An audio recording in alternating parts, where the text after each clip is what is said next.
Hi everybody, welcome back. I'm Kenny Baldwin, and today, instead of writing, I'm going to talk about the new prequel book to the Hunger Games series coming out by Suzanne Collins. I'm going to give you all the must-know information and ask the big question. Should we be excited about it?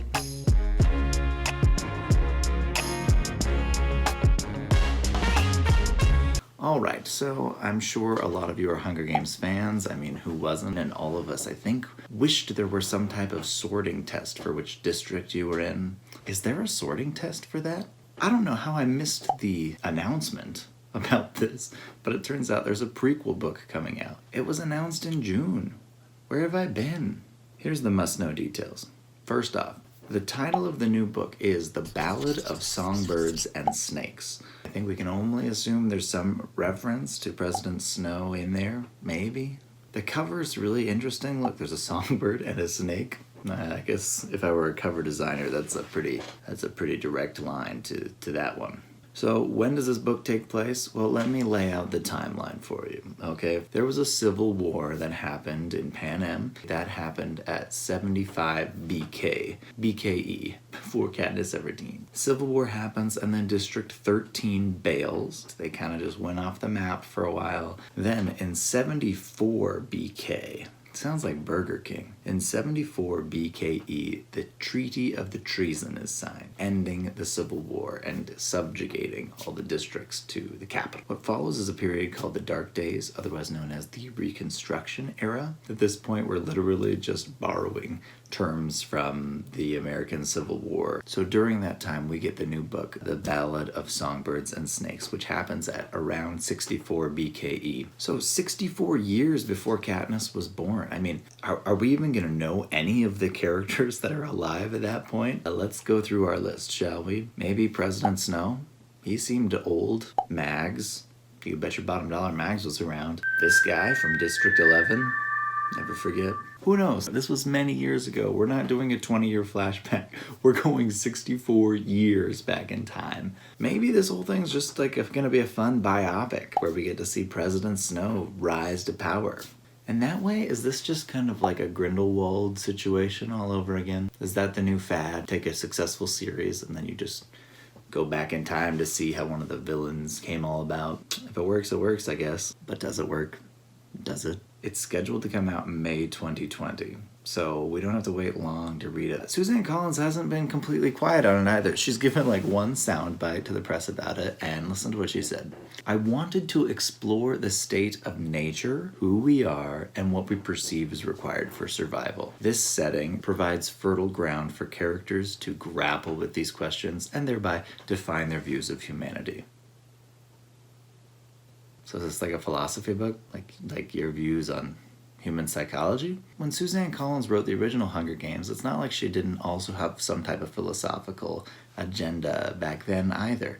Reportedly, she had been scrolling through television. She saw reality game show on one channel. She flipped to a different channel and saw news coverage of like war going on in the Middle East, and she kept switching back and forth between those two channels, thinking, wow, isn't it amazing that we've made war some type of spectacle, and we got the Hunger Games. So it's not like she's a stranger to saying, hey, this political message inspired me to make something great. So maybe we can't knock her too much for coming at it from this like pseudo, almost philosophy major type of approach. But there's a bigger issue. It's called The Curse of the Sequel. Let's look at this. J.K. Rowling, she finished her book series, waited a good amount of time. The Harry Potter world became commonplace, so popular, and then she tried to add on to what she'd already built with mixed results. Okay, what about somebody else? Harper Lee, she wrote To Kill a Mockingbird, amazing book, recently came out with Go Set a Watchman. Was it received as positively? Just no. The answer is no, it wasn't. I guess it's not quite as bad as the video game to movie curse. Can we even take another Assassin's Creed film? What was that? There have been some authors that added to successful works later. Take this as some type of beacon of hope. This might surprise you. It surprised me. J.R.R. Tolkien. He wrote The Hobbit.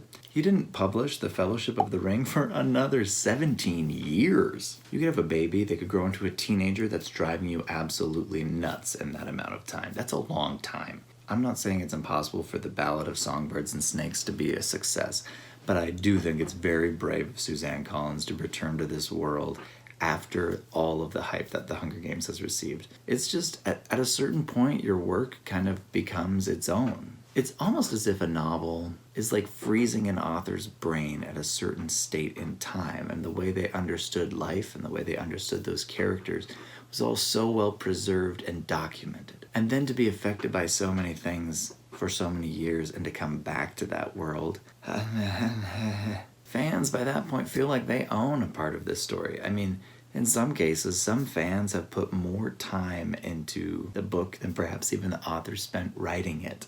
And those opinions by those fans have already been solidified. They've already closed the doors on some issues about characters or about plot lines. And so you're asking them to not experience something new, but to break down their understanding and their attitudes and reform them. Anyway, should we be excited for the Ballad of Songbirds and Snakes? I'm gonna say cautiously optimistic. That's where I'm at.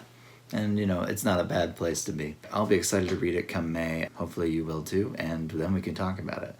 If you've got opinions on this book, make sure to leave them in the comments below and we'll hash it out. Also, make sure that you hit the subscribe button so you don't miss any of these videos in the future, because as you can tell, this is important life-changing information we're talking about, and you wouldn't want to miss out on something like that. I gotta get back to my draft, so I'll catch you all later. Thanks for tuning in.